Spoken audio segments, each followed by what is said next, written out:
Welcome to our channel. If you want to activate your Fifth Third Bank employee card online, follow these step-by-step instructions to ensure everything is set up properly and works smoothly. Step 1. Begin by gathering all necessary materials and information you'll need for the activation process, including your account details, identification, and the specific card, device, or service you're activating. Step 2. Access the appropriate platform by opening your web browser or mobile app.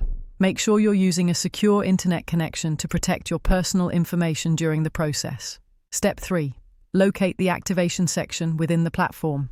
This is typically found in your account settings, under a menu labeled Activate, Register, or Get Started. Look for clear instructions or prompts. Step 4. Enter all required information accurately, including card numbers, serial codes, or account credentials.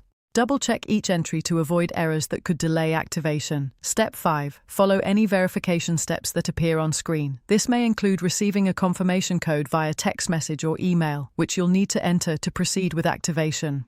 Step 6. Review all terms and conditions carefully before accepting. Make sure you understand any fees, limitations, or usage policies that apply to your activation. Step 7. Complete the activation by clicking the final confirmation button. You should receive an on-screen message indicating successful active.